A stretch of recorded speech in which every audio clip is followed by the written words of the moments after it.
जो बनते हैं वो देह को याद करते हैं। देह को याद करने के कारण देह अभिमानी राक्षसी ब्राह्मण कहे जाते हैं।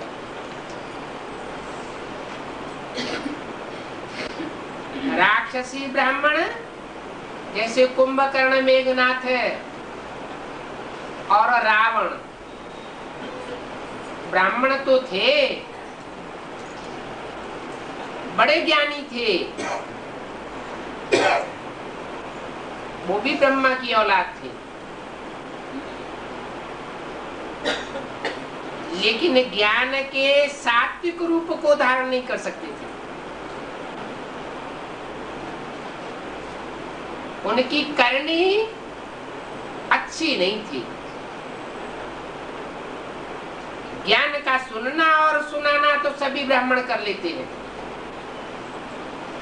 लेकिन ज्ञान को जीवन में धारण करना अलग बात हो जाती है। जो ब्रह्मा मुख कमल से ज्ञान को धारण करते हैं, अपने जीवन में धारण करते हैं और दूसरों को धारण कराते हैं, ऐसी श्रेष्ठ आत्माओं की संख्या बहुत थोड़ी होती है। और आतताई ब्राह्मणों की संख्या बहुत बढ़ जाती है।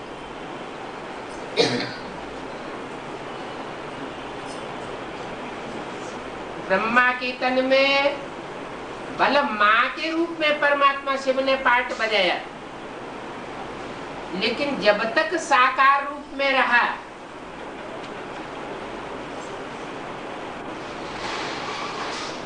ये दो तरह के ब्राह्मण तो बने, लेकिन मम्मा और बाबा ने उन ब्राह्मणों को तरजीह नहीं दी।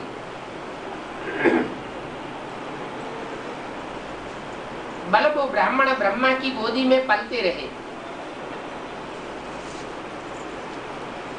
आज भी ब्रह्मा कुमार कुमारी कहलाने वाले बाबा की वाणी पर ध्यान नहीं देते हैं, जो ब्रह्मा मुख कमल से निकली है। ब्रह्मा मुख कमल से निकली हुई वाणी आदेश देती है, तुम बच्चों को ब्रह्मा कुमार कुमारी नहीं लिखना चाहिए,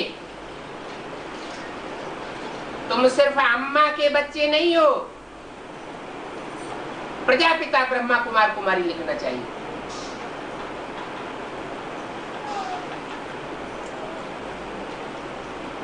लेकिन जैसे कि उनको प्रजापिता नाम से ही एलर्जी है, बाप का नाम ही नहीं लेना चाहते। क्यों नहीं लेना चाहते? क्योंकि बाप जो है वो सख्त स्वभाव का होता है और माँ लूज स्वभाव की होती है। जो आतताई बच्चे होते हैं, उन बच्चों को भी माँ अपनी गोद से बाहर नहीं रखना चाहती।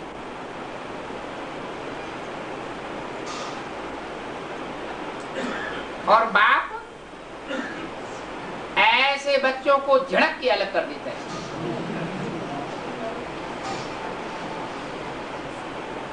इसलिए कहते हैं कि चंद्रमा के प्रकाश में कीड़े मकोड़े पलते हैं।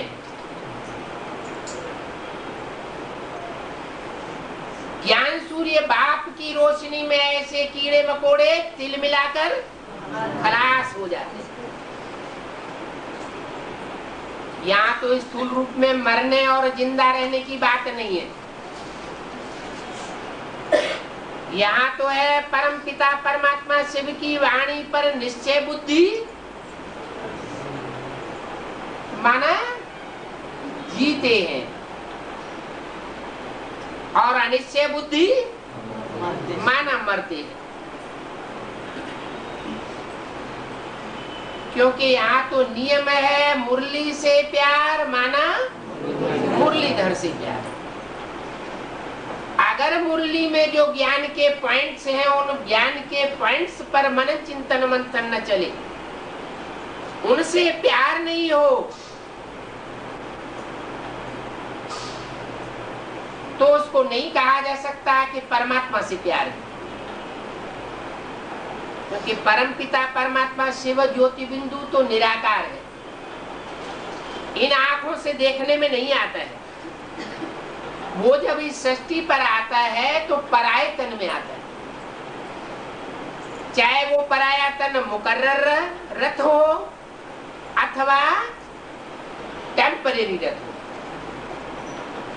चलो ब्रह्मा के तन में टेम्परेरी रूप में आया, लेकिन जो ज्ञान की वाणी सुनाई, मुरली सुनाई, उस मुरली में बेसिक नॉलेज तो भरी हुई है ना। बेसिक नॉलेज से ही एडवांस नॉलेज निकलती है। ऐसे थोड़ी कहा जाता कि प्राइमरी स्कूल में जो काखा गा ABCD पढ़ाई गई वो ऊंची क्लास में जाकर खत्म हो जाती है, नहीं। प्राइमरी स्कूल में तुलसीदास के, कबीरदास के, सूरदास के जो दोहे और कवित्त रटाए जाते हैं, वही कवित्त और चौपाइयां ऊंची क्लास में जाकर बताई जाती हैं, पढ़ाई जाती हैं, लेकिन उनके अर्थ गहरे हो जाते हैं। ऐसे नहीं कि प्राइमरी स्कूल में पढ़ाया हुआ सब खारिज कर दिया जाता है, नहीं। प्राइमरी स्कूल की पढ़ाई हुई बेसिक नॉलेज रहती है, लेकिन उसके गुह्यार्थ बदलते जाते हैं और गहरे हो जाते हैं। ऐसे ही ब्रह्मा के मुख कमल से जो बेसिक नॉलेज है मुरलियों के रूप में परमात्मा ने सुनाई, उनके लिए खुद ही मुरली में बोल दिया है। बोला है अभी गीता ज्ञानामृत नहीं कहेंगे,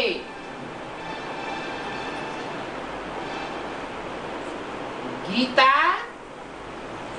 ज्ञान तो है लेकिन अमृत नहीं था। जब तक ब्रह्मा के मुख से वाणी चलाई गई उसको अमृत नहीं कहा जा सकता। क्यों नहीं कहा जा सकता? क्योंकि शास्त्रों में लिखा हुआ है सागर मंथन हुआ, और जब मंथन हुआ तो देवताओं असुरों दोनों ने मंथन किया,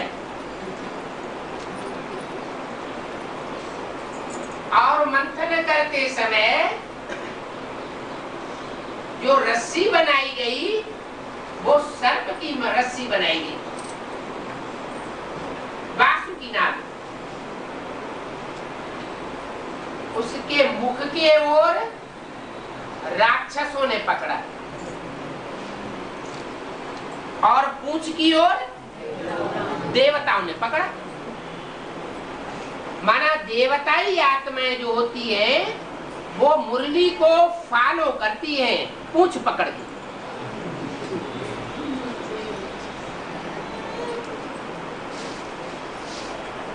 वो मुख को नहीं पकड़ती परमात्मा का।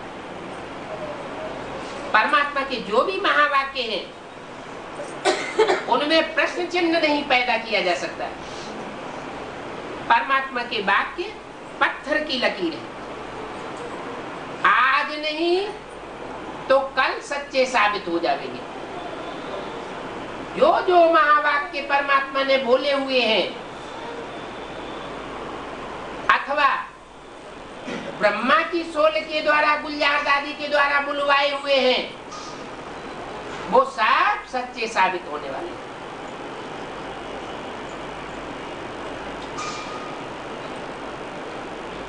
क्रॉस करने की कोई बात ही नहीं। जो मुरली में बोला है ब्रह्मा के द्वारा, वही बात पैरेलल में ब्रह्मा ने गुलजार दादी के द्वारा बोला। एक भी महावाक्य व्यक्तवाणी का ऐसा नहीं है जो मुरली के महावाक्यों को कट करता हो।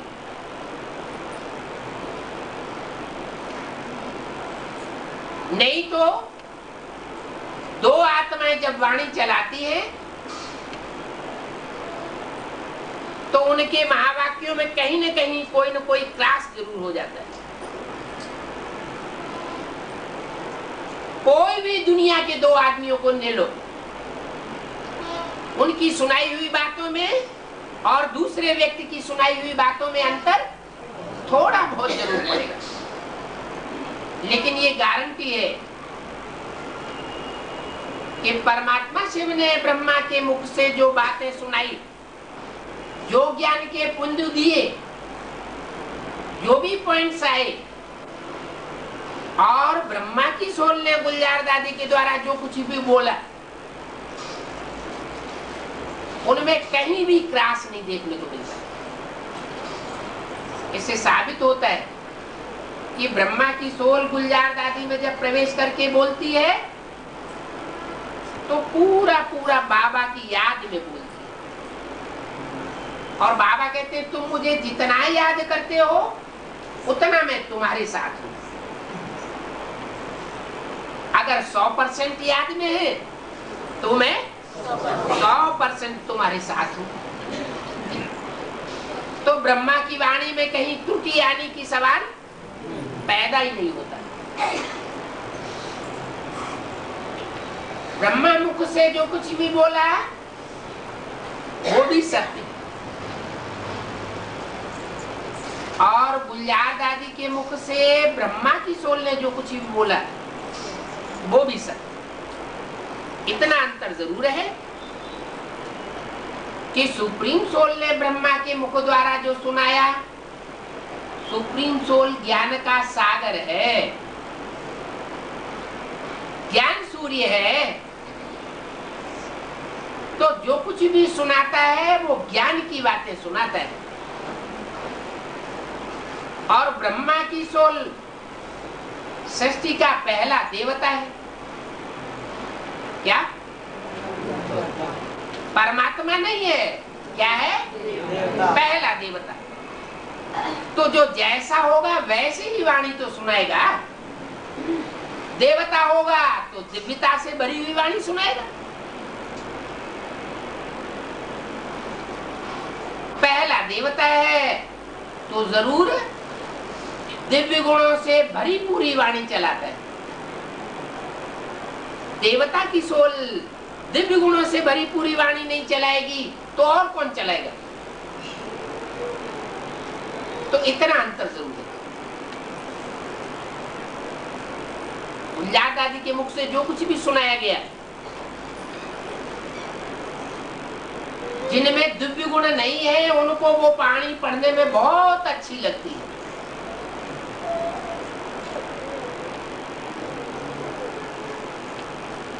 और जो रुद्र के बच्चे हैं डायरेक्ट,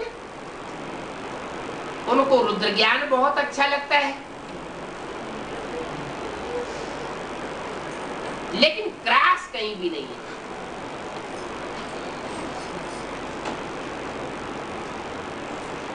फिर ये मुखवंशावली ही सब क्यों नहीं बनते?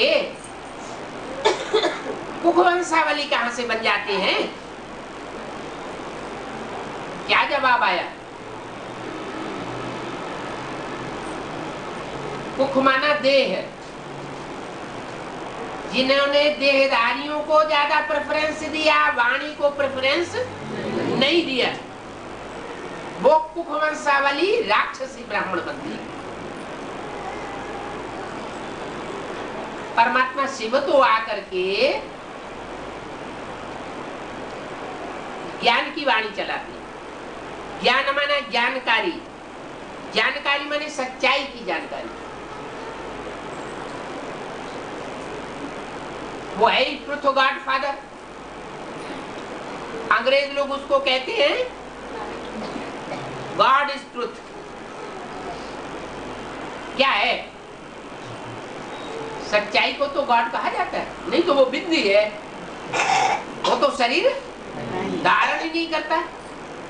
तो जब भी सृष्टि पर आता है, जब ये सृष्टि झूठ की दुनिया बन जाती है, कैसा झूठ? 100% झूठी बन जाती है। तुलसीदास ने तो लिख दिया है, झूठ है लेना, झूठ है देना, झूठ है भोजन, झूठ चबेना। मनुष्य झूठे बन जाते हैं। मनसा से झूठे वाइब्रेशन चलाएंगे, वाचा से कुछ न कुछ झूठ जरूर बोलेंगे, कर्मेंद्रियों से जो कर्म करेंगे वो भी झूठे कर्म करेंगे।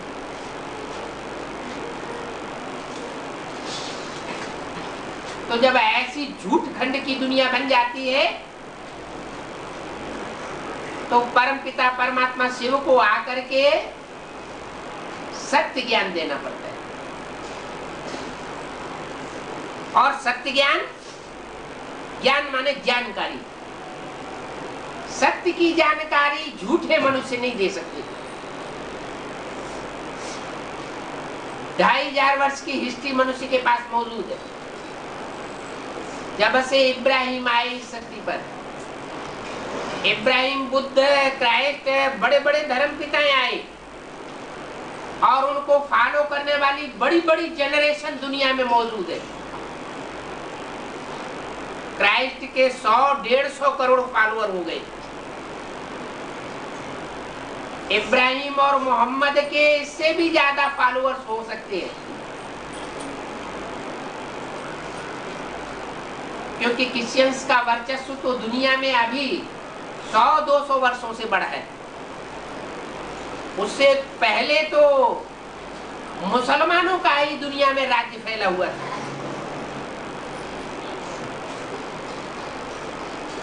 क्योंकि मुसलमानों में यूनिटी बहुत थी।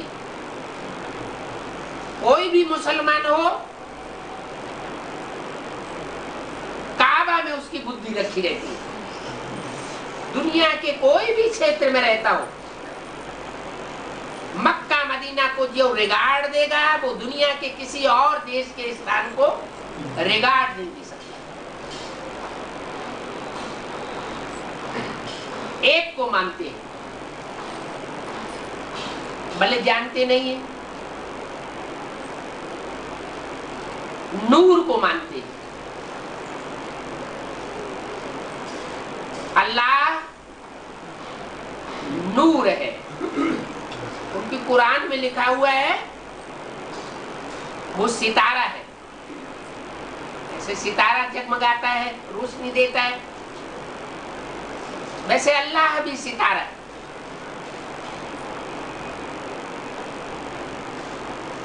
तो उनकी एकाग्रता बनी रहती है एक रूप के ऊपर।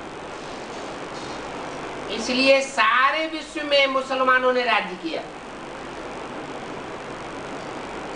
ज्यादा से ज्यादा तादाद में। क्रिश्चियंस ने भी राज्य किया, लेकिन अंतिम 200 वर्षों में उनका बोलबाला ज्यादा बढ़ जाता है, क्योंकि जब दुनिया बहुत झूठी हो जाती है तो दिखावे में ज्यादा विश्वास करती है, पंप एंड शो में ज्यादा विश्वास करती है।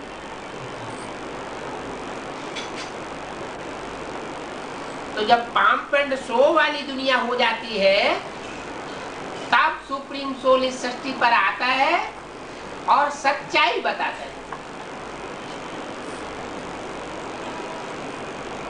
अज्ञान को झूठ कहा जाता है, ज्ञान को सत्य कहा जाता है।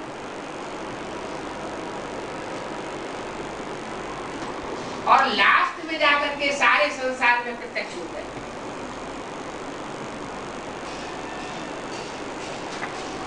गुप्त रूप में रह करके जो दुनिया की श्रेष्ठ से श्रेष्ठ आत्माएं हैं, हर धर्म की चुनिंदा आत्माएं हैं, उनको चुनता है। कोई भी ऐसा धर्म नहीं है जिसमें अच्छी आत्माएं न हो। अच्छे और खराब तो हर जगह होते ही।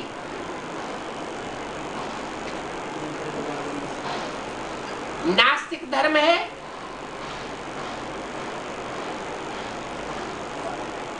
आत्मा को भी नहीं मानते, परमात्मा को भी नहीं मानते, स्वर्ग को भी नहीं मानते, नरक को भी नहीं मानते,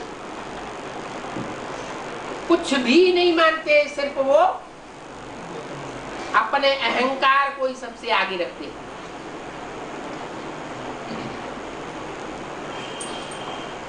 उनको भी परमात्मा बहुत अच्छा काम दे देता है।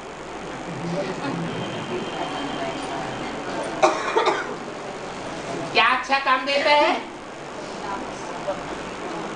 कहते हैं विनाश भी कल्याणकारी है। ये काम सब कोई के करने का नहीं है।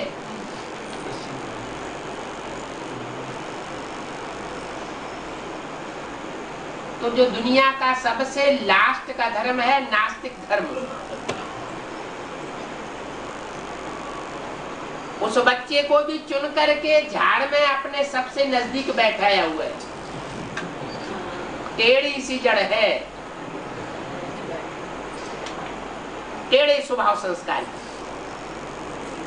कहते भी है माँ बाप के कई बच्चे होते हैं तो जो छोटा बच्चा होता है वो बहुत लाडला होता है, लेकिन दुनिया कहती है छोटा सो बहुत गोटा।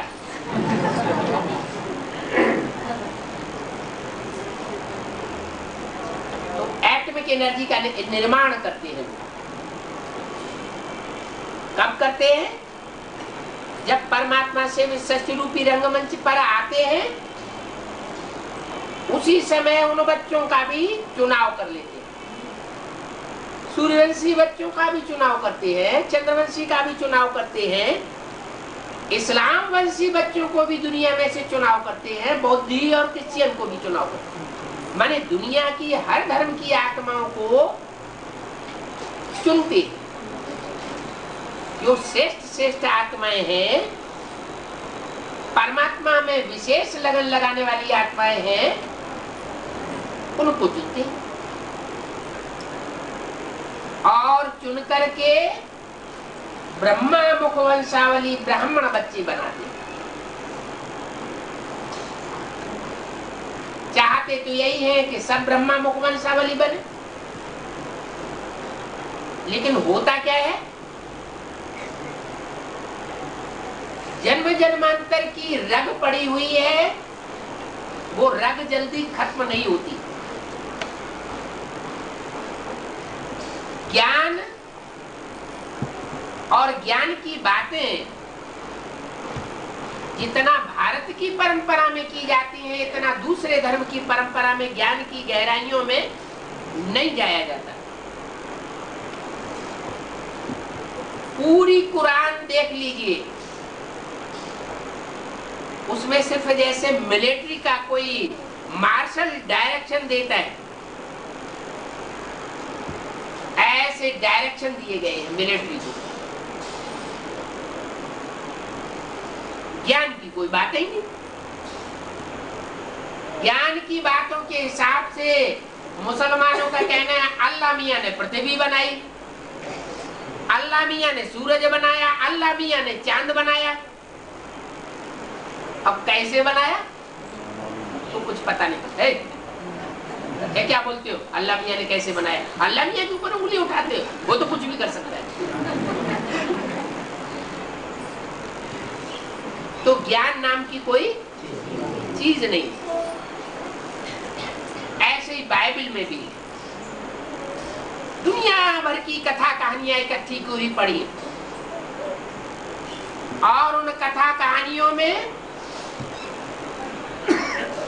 चमत्कार ही चमत्कार दिखाया गया। ऐसे भारत के ग्रंथों में भी चमत्कार दिखाया है, लेकिन जो भी दिखाया है वो पश्चिमी देश के जो धर्म आए हैं उनसे प्रभावित होकर के दिखाया गया। बाद में इसलिए मुरली में बाबा ने बोला है कि शुरुआत में शास्त्र भी सच्चे थे, क्योंकि दुनिया की हर चीज पहले सतो प्रधान, फिर सतो प्रधान, सतो सामान्य, फिर रजो और तमो होती। तो शास्त्र भी द्वापर युग के आदि में जब बनाए गए थे तो उनमें सच्चाई थी। सच्चाई का कारण भी बता दिया। शास्त्रों में जो मुख्य शास्त्र है भारतवासियों का, श्रीमद् भगवत गीता, उस श्रीमद् भगवत गीता में साकार का नाम नहीं था कहीं भी। बाद में उस गीता में मनुष्य गुरुओं के द्वारा जो कृष्ण के उपासक थे उन्होंने श्री कृष्ण भगवान वाच डाल दिया। बस हो गया सत्यानाश। अगर साकार का नाम न डाला जाता तो दुनिया के सभी धर्म के लोग गीता को अपनी पुस्तक के रूप में मानते और गीता ज्ञान को बहुत तरजीह देते, लेकिन उसमें साकार का नाम डाल दिया तो दूसरे धर्म वालों ने उसको श्रेष्ठ नजर से देखना बंद कर दिया। क्योंकि निराकार को तो सब मानते हैं, चाहे स्वधर्मी हो, चाहे विधर्मी हो, चाहे स्वदेशी हो, चाहे विदेशी हो, लेकिन साकार को सिर्फ भारतवासी मानते हैं, सभी धर्म के लोग नहीं मानते।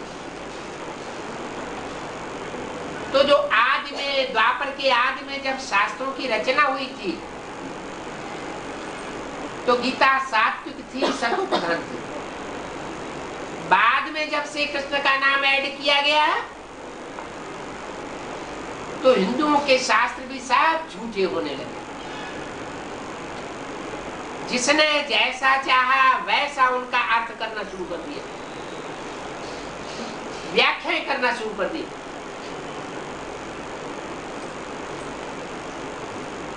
एक ही गीता, उसकी 108 टीकाएं हो गई, उससे भी ज्यादा टीकाएं हो गई। शंकराचार्य की गीता, माध्वाचार्य की गीता, टैगोर गीता, पता नहीं कितनी कितनी व्याख्याएं हो गई। और एक व्याख्या दूसरे की व्याख्या से बिल्कुल काटती हुई। शंकराचार्य की गीता साबित करती है परमात्मा सर्वव्यापी है।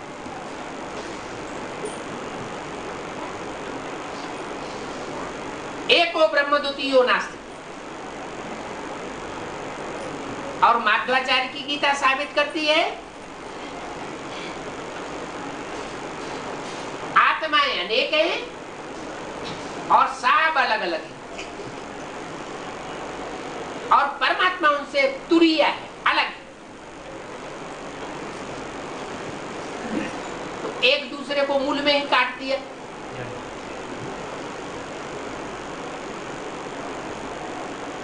फिर सच्चाई कौन सी है? मनुष्य को सच्चाई का कैसे पता चले? सब भ्रमित हो गए और भ्रमित होते होते भारतवासियों का ये हाल हो जाता है कि वो विदेशियों को फॉलो करने लग पड़ते हैं। यहाँ की शिक्षा में ऐसी बू समा जाती है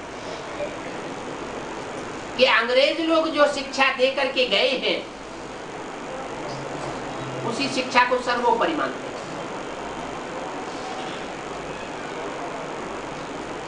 अंग्रेज लोगों ने सिखाया खूब पढ़ो लिखो और नौकरी करो, तो नौकरों को बहुत ऊंची दृष्टि से देखा जाता है। अब नौकर तो नौकर, चाहे गवर्नमेंट के नौकर हो, चाहे प्राइवेट नौकर हो, चाहे ऊंची नौकरी हो, चाहे छोटी नौकरी हो, आखिर किसी के नीचे काम करेंगे ना, अंडर में रह करके काम करेंगे ना। तो ये हुई आधीनता की पढ़ाई। बाप कहते हैं, सुप्रीम सोल बाप आकर के हम बच्चों को जो पढ़ाई पढ़ाते हैं उसके लिए बोलते हैं, बच्चे मैं तुमको अधीन बनाने के लिए नहीं आया हूं, मैं तुमको स्वाधीन राजा बनाता हूं। और एक जन्म का नहीं बनाता हूं, ऐसी पढ़ाई पढ़ाता हूं राजयोग की, जिस राजयोग से तुम जन्म जन्मांतर के लिए राजा बनते हो, कोई के अधीन नहीं रहते।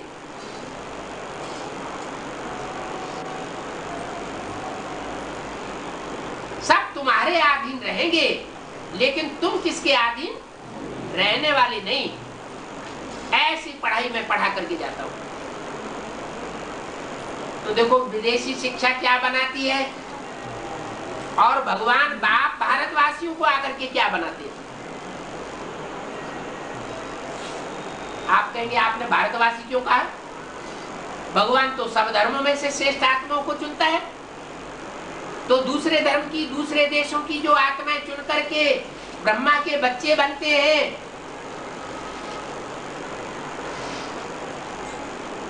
वो श्रेष्ठ कैसे हुए?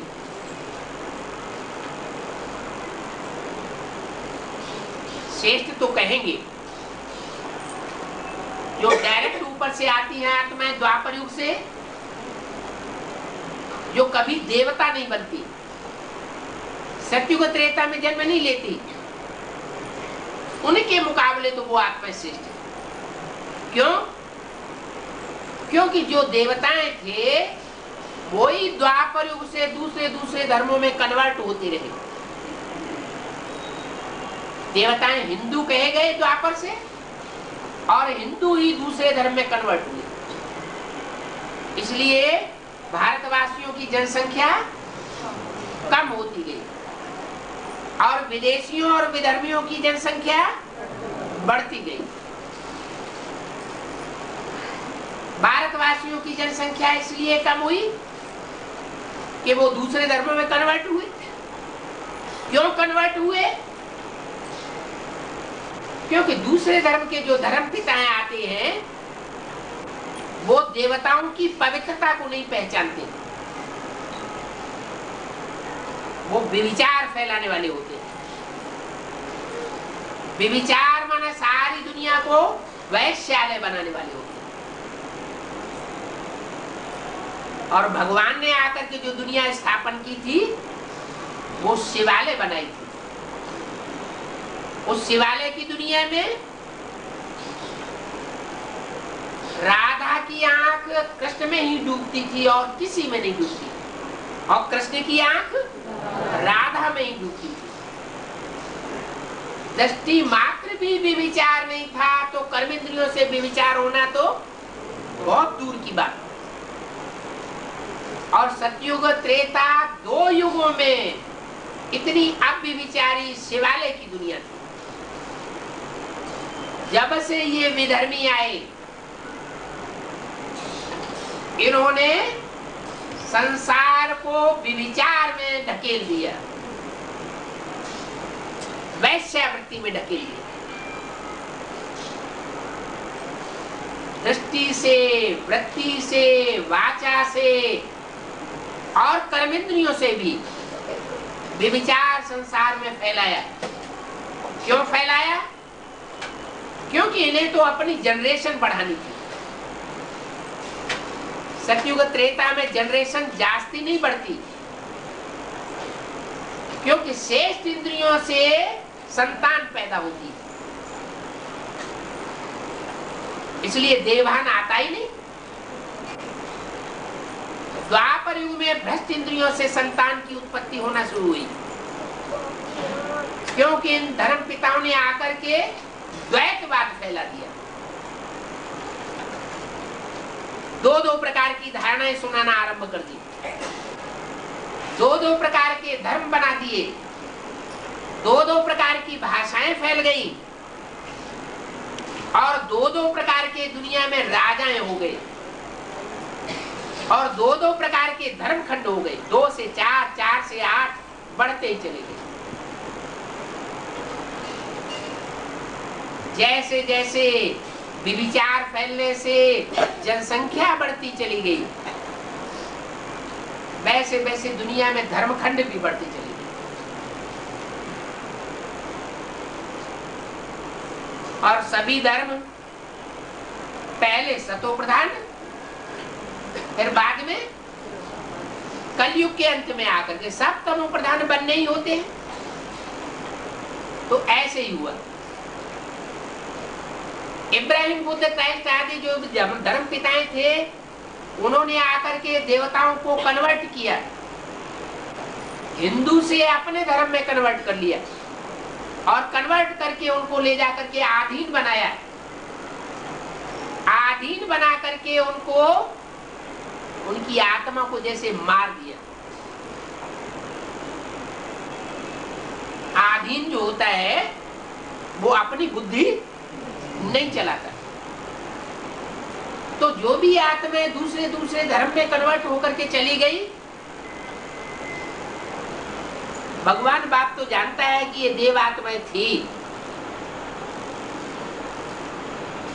तो जब नई सृष्टि आकर के रचता है तो उन आत्माओं को उठाता है, उठाता तो है, लेकिन जो दूसरे धर्म से आई हुई आत्माएं हैं वो पहले सुधरेंगी, या वो आत्माएं पहले सुधरेंगी जो आदि से लेकर के सतयुग से लेकर के कलयुग अंत तक अपने धर्म की पक्की रहती है। कौन सुधरेंगी? वो है सूर्यवंशी और चंद्रवंशी। सतयुग के सूर्यवंशी और त्रेता के चंद्रवंशी।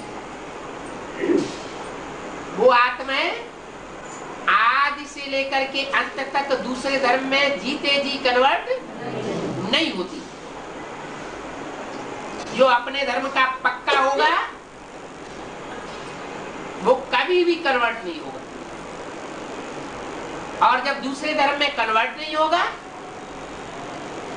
तो ज्यादा से ज्यादा सुखी रहेगा, दुख नहीं भोगेगा। इसलिए मनुष्यों की संस्कृत की गीता में भी बोला है, स्वधर्मे निधनम श्रेय पर धर्मो भयावह। अपने धर्म में मर जाना अच्छा है, दूसरे का धर्म जो है वो भय पैदा करने वाला है, दुख देने वाला है।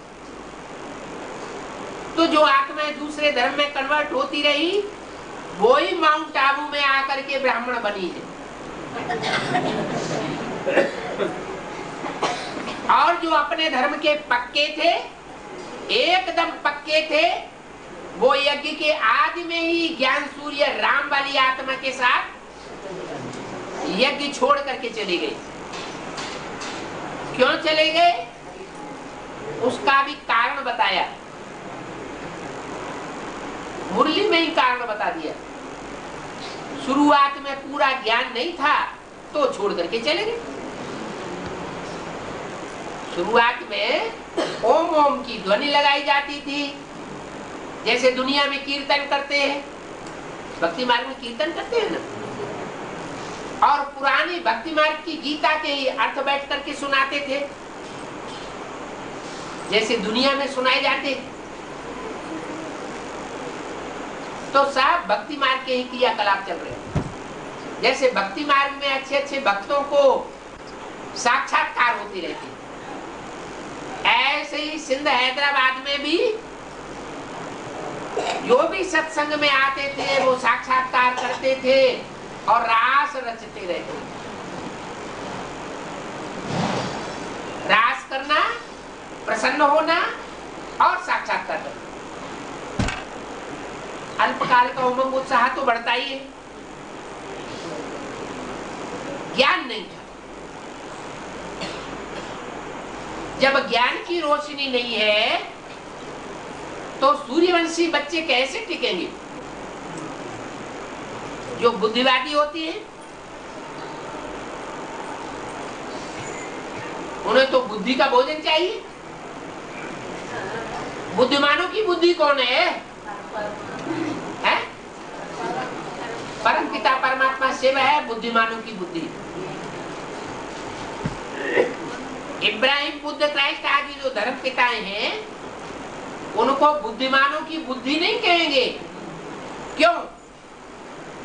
क्योंकि अगर वो भी बुद्धिमानों की बुद्धि होते तो जब वो आए थे इस सृष्टि पर तो सृष्टि को नरक से स्वर्ग बना देते।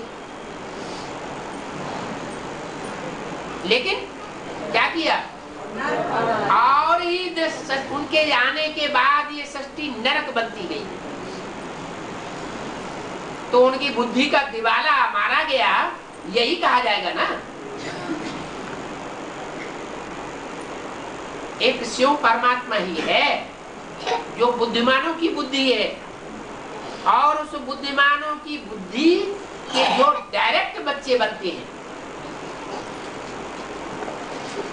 वो है सूर्यवंशी बच्चे। इसलिए संस्कृत की गीता में लिखा हुआ है कि जब मैं आता हूं तो सबसे पहले किसको ज्ञान देता हूं, सूर्य को ज्ञान देता हूं। तो सूर्य से सूर्यवंशी बच्चे पैदा होंगे। जो सूर्यवंशी बच्चे थे वो यज्ञ के आदि में ही राम वाली आत्मा के साथ ही चले गए। थोड़ा आगे पीछे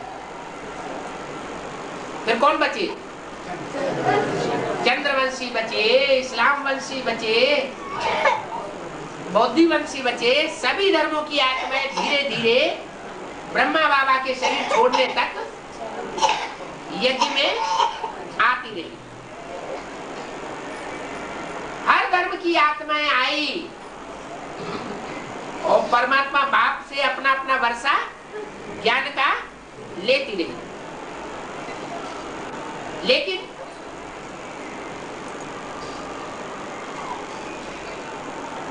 मुखिया कौन था यज्ञ में? मुखिया ज्ञान सूर्य था या ज्ञान चंद्रमा था? ज्ञान चंद्रमा मुखिया। और सरस्वती उनकी सहयोगिनी शक्ति। तो यथा राजा तथा प्रजा। चंद्रमा के प्रकाश में अच्छे भी पलते हैं और कीड़े मकोड़े भी बड़े आराम से रहते हैं। ऐसा ही हुआ। जो दूसरे धर्मों में कन्वर्ट होने वाली आत्माएं थी वो भी यज्ञ में पलती रही, और जो चंद्रवंशी आत्माएं थी किसी को दुख देने की उनमें प्रवृत्ति नहीं थी, वो भी पलती रही।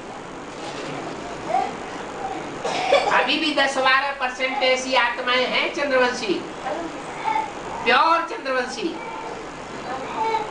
पूरा ब्रह्मा को फॉलो करने वाली, जो अभी भी पल रही है। वो इतनी सहन शक्ति वाली है कि किसी का अपोजिशन नहीं करेंगे। कोई भी दीदी दादी दादाएं हो, कितना भी अत्याचार करें, वो ब्रह्मा के नाम को बदनाम करने वाली नहीं होगी। यज्ञ छोड़ करके नहीं भागेगी।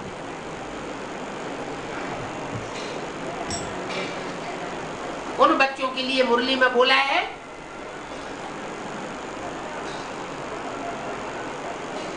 कि अंत में मक्खियों की रानी निकलेगी और उनके पीछे पीछे सारा ही झुंड जाएगा। क्योंकि जिनमें सहन शक्ति जास्ती होती है उनमें प्योरिटी भी जास्ती होती है। जिसमें सहन शक्ति नहीं होती है वो फटाक से तलाक दे मारती है।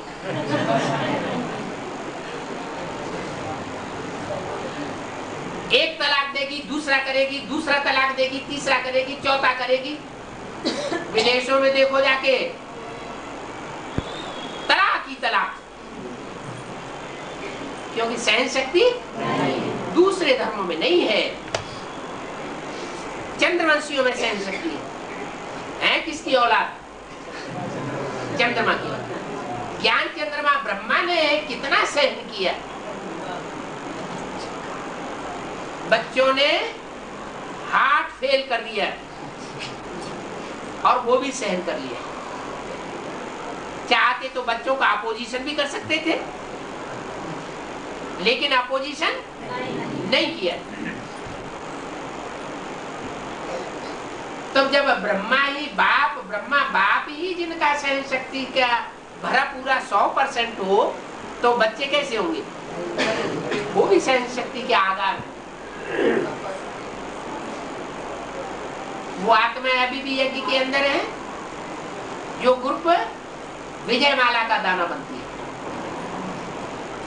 विजयमाला माना विकारों पर विजय पाने वाली, लेकिन बहुत थोड़ी संख्या में। कहाँ 10-12% विजयी बनने वाली देवात्माएं,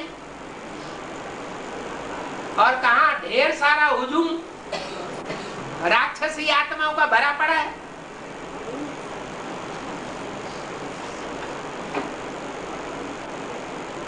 ब्रह्मा बाबा जीवित नहीं रहे, मम्मा ने पहले ही शरीर छोड़ दिया।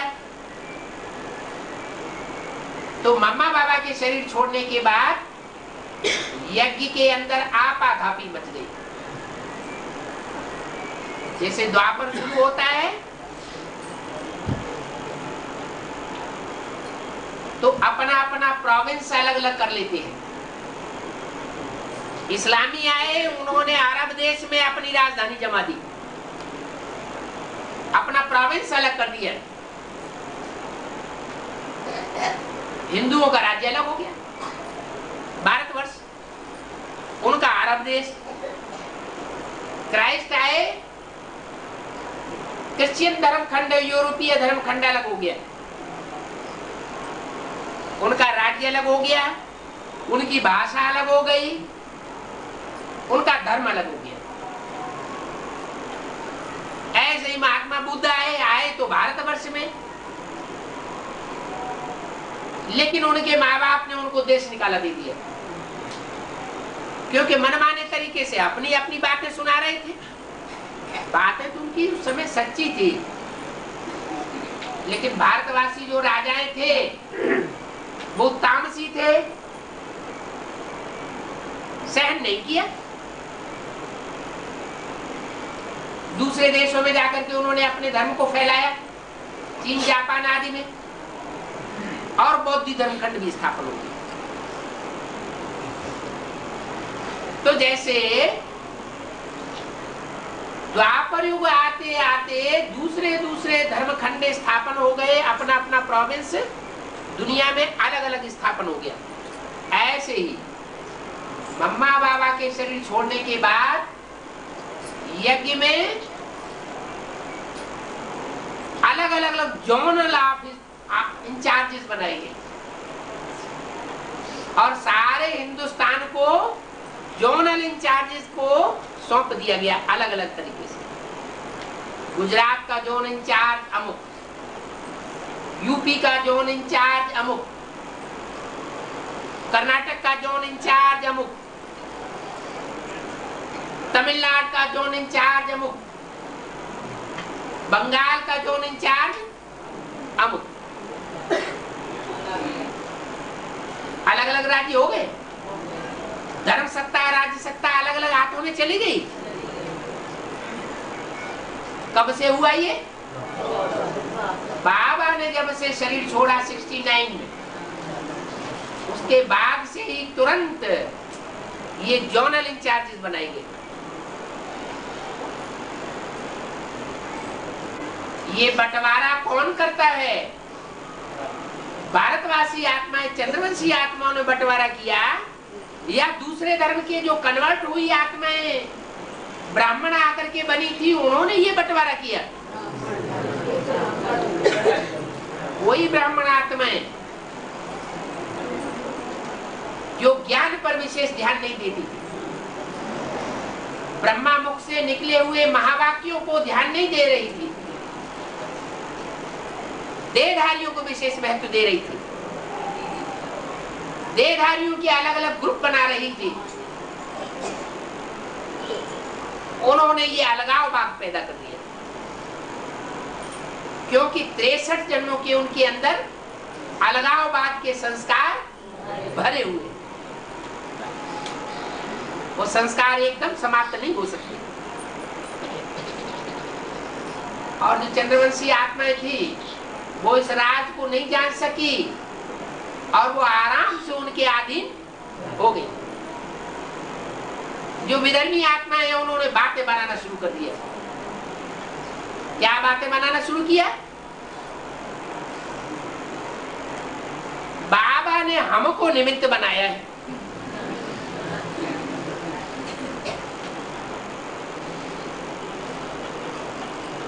हम पहले भी बाबा के जमाने में बाबा से बहुत मान मर्तबा लेते रहे।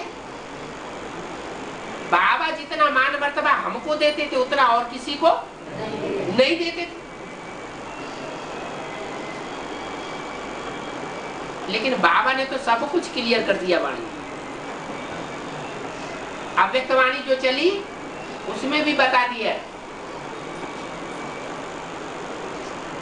इस यज्ञ की देखरेख, सब सेंटर्स की देखरेख मनमोहिनी दीदी करेगी। और जो ऑफिस में, हेड ऑफिस माउंट आबू में जो लिखा पढ़ी का कार्य चल रहा है, जो ईशु दीदी दादी संभालती थी, उसमें कुमार का सहयोगी है। इसका मतलब हेड ऑफिस में हेड क्लर्क ईशु और असिस्टेंट क्लर्क किसको बनाया?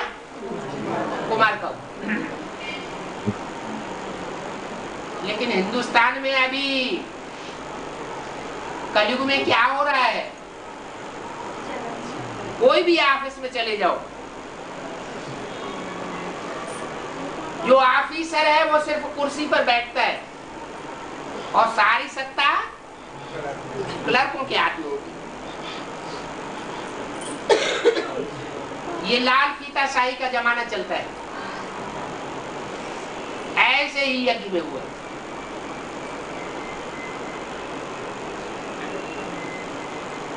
जिसको क्लर्क बनाया गया, असिस्टेंट, उनके हाथ में सारी सत्ता आ गई।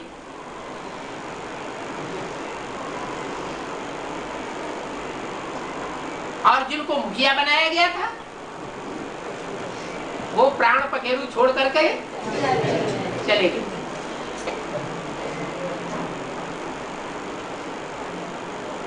तो जो दूसरे धर्म की आत्माएं हैं वो मम्मा बाबा के जाने के बाद उसी तरह हावी हो जाती है जैसे कि विदेशी विधर्मी 2500 वर्ष से लेकर के अब तक भारतवास के ऊपर हावी होकर है। अभी भी हावी है। पहले भी वो आत्माएं हावी थी। मुसलमानों ने बहुत लंबे समय तक इंडिया के ऊपर राज्य किया और अभी तो पूरा ही कर्जदार बना दिया। भारत के ऊपर कितना जबरदस्त कर्ज चढ़ा हुआ है विदेशों का, पूरा अधीन हुआ पड़ा है। ऐसे समय में बाप आकर के बताते हैं, बच्चे मैं तुमको आधीनता से निकालने के लिए आया हूं, तुमको राजा बनाने के लिए आया हुआ हूं। अब आधीनता को छोड़ दो। तुम्हारे अंदर इतनी बड़ी शक्ति थी जिस शक्ति के आधार पर प्रकृति भी 24 घंटे तुम्हारी दासी बनकर के रहती थी।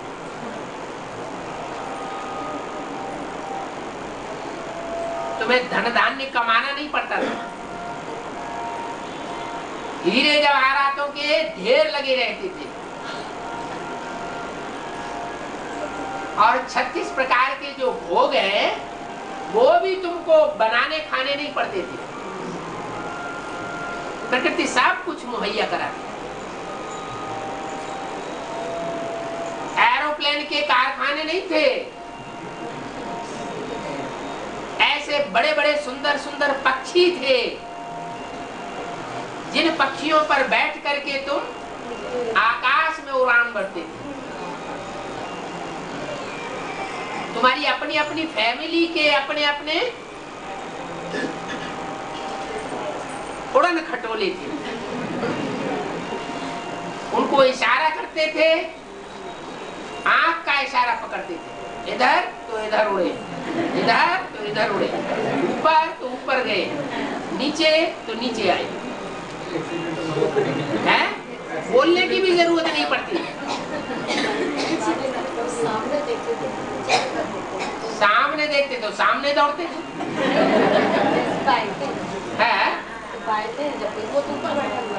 उनकी आंखें सामने है। नहीं नहीं, उनकी आंखें ऐसे जैसे कौवे की आंख चारों तरफ ऐसे अपने मालिक की तरफ आंख रहती थी। तो किसी प्रकार की कोई भी मेहनत नहीं करनी पड़ती थी, सारी प्रकृति सारी कुदरत तुम्हारी मुट्ठी में थी। अभी प्रकृति के 5 तत्व इन विदेशियों की मुट्ठी में आ चुके हैं।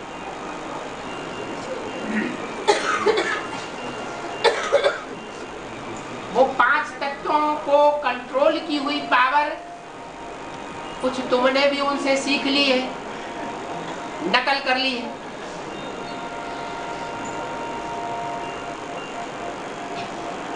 क्योंकि तुम तो हो ही राम की सेना। पहले मंदिर लायक देवता थे, अभी नकल करते करते बंदर बन गए। तो नकल करने में तुम बहुत होशियार हो। वायु देवता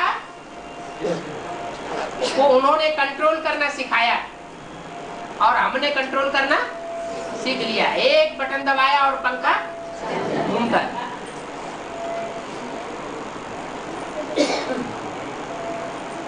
अग्नि देवता एक बटन दबाते हैं और हीटर जलने लगता है। अभी तो अग्नि देवता ऐसा स्वरूप धारण कर चुका है कि एक बटन दबाएं और धूम धाम एटम बम फटने लग पड़े।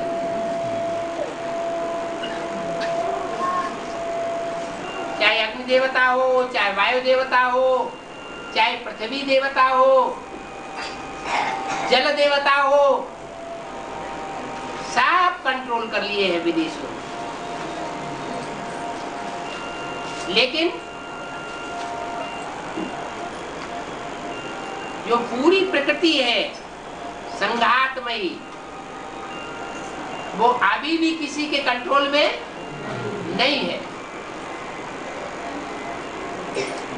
ये प्रकृति को कंट्रोल करना मैं तुमको सिखाता हूं।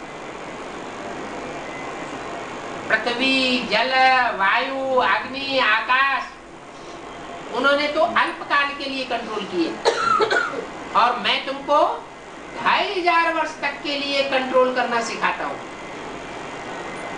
2500 वर्ष तक प्रकृति तुम्हारा कोई अपोजिशन नहीं करेगी। तुम प्रकृति पति कहे जाओगे।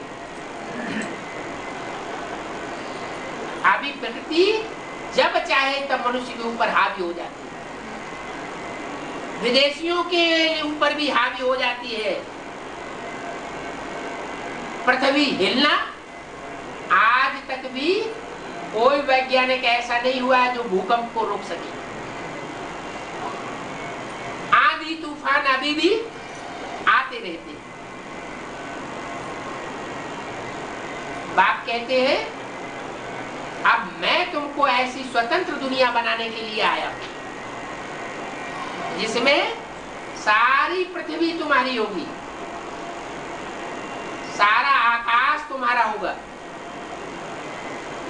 और सारा समंदर तुम्हारा होगा।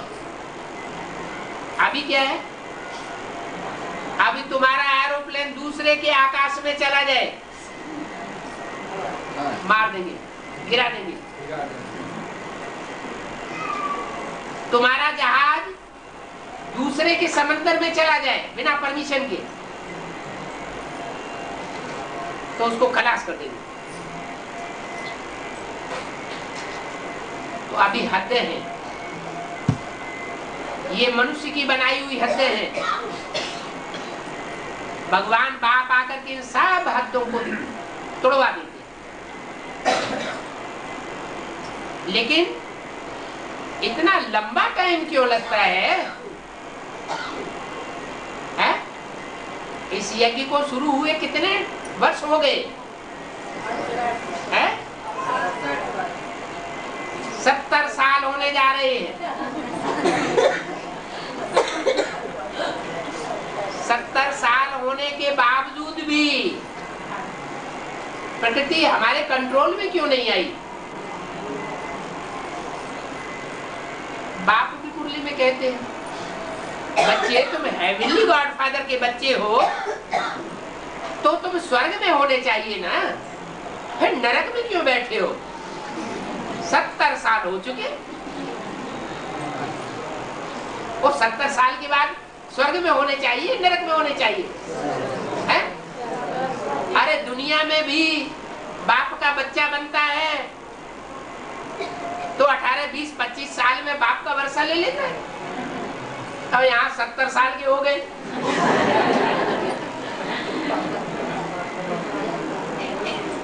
और बाप का वर्षा किसी को नहीं मिला है, बेहद का बाप।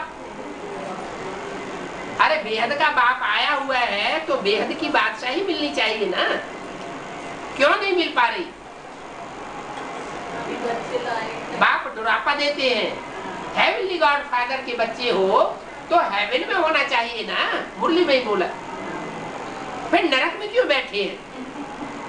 इसका जवाब देखा हो जा, क्यों बैठे हैं नरक में? नहीं आया जवाब है? इसलिए नरक में बैठे हैं कि जो स्वर्ग बनाने वाला बाप आया हुआ है उसकी बातों में कब कब प्रभाव में आते हैं, लेकिन दूसरों के प्रभाव में जास्ती आ जाते हैं। जो बाप श्रीमत देते हैं उस श्रीमत में मनमत या मनुष्यों की मत मिक्स कर देते हैं। या यूं कहें कि ब्राह्मणों की दुनिया में जो मायावी बैठे हुए दूसरे धर्म की आत्माएं, वो हमें और हमारी बुद्धि को बरगला लेती है। हमारी बुद्धि में बैठता है कि बाप आया हुआ है और वो माया और मायावी आत्माएं हमारी बुद्धि को हिला देती है। वो अनिश्चय पैदा कर देती है कि बाप नहीं आया हुआ। हम सेवा करने निकलते हैं, वो अपने फॉलोअर्स को सिखा देते हैं कान बंद कर लो, अल्लाह मियां को याद करो। मुसलमान लोग क्या करते हैं? मस्जिद में जाके क्या करते हैं? कान बंद करते हैं, किसी की बात नहीं सुनेंगे। और क्या किसको याद करते हैं? ऊपर को मुंह करके अल्लाह मियां को याद करते हैं। तो शूटिंग हो रही है कि नहीं हो रही है? कौन कर रहा है शूटिंग? है? कौन कर रहा है शूटिंग? मायावी आत्माएं शूटिंग कर रही है।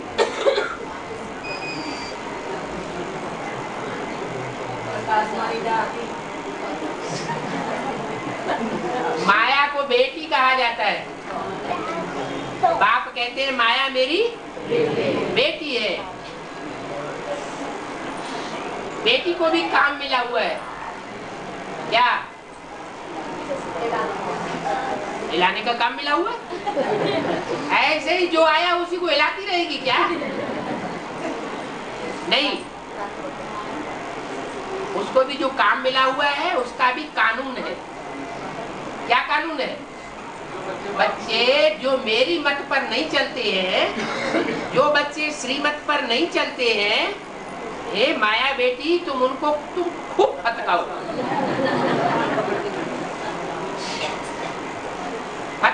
फटका के उनकी हवा निकाल दो।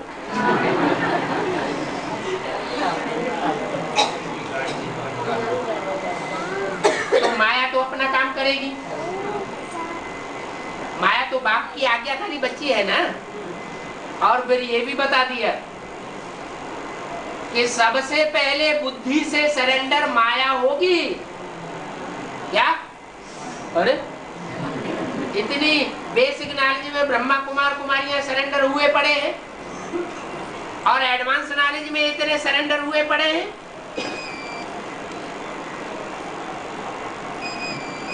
वो बुद्धि से सरेंडर नहीं है, है? क्यों? उनमें से कोई बुद्धि से सरेंडर नहीं हुआ अभी तक। और माया बुद्धि से पहले पहले सरेंडर हो जाएगी। ये संभव हो सकता है क्या? नहीं।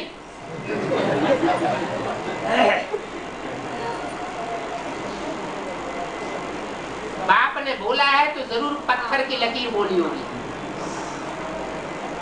क्या? वास्तव में माया पहले बुद्धि को सरेंडर कर देगी। अभी सरेंडर तो हो रहे लेकिन कुछ न कुछ अपनी अकल चलाते रहते हैं, बेसिक में भी चलाते हैं। इसलिए अव्यक्तवाणी में बोला है 2-4 साल पहले कि ऐसे नहीं समझना है, ये आखिरी समर्पण समारोह है।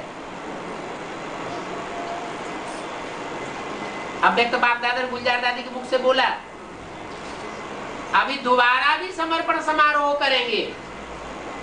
क्या? जो दोबारा समर्पण समारोह होगा उसमें माया अव्वल नंबर ले लेगी।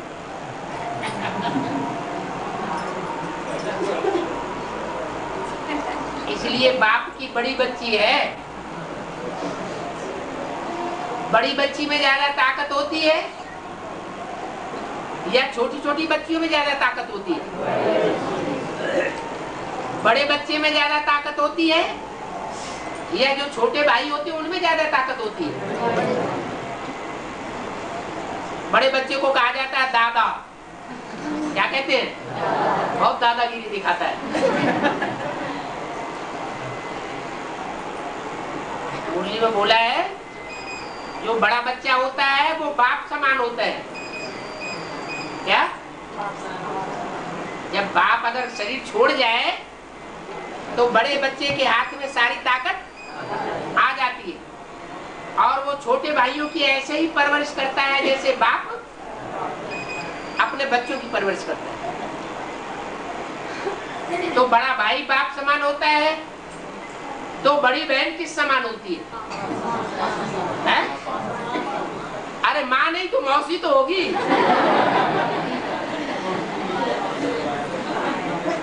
मौसी की भी तो बहुत मान्यता होती है। मुरली में माया मौसी बोला है या नहीं बोला है? बोला है। बच्चे जब नाराज होते हैं ना तो भाग जाते हैं घर छोड़ के और उनको ढूंढा जाता है, ज्यादातर कहाँ मिलते हैं? मौसी के घर में मिलते हैं।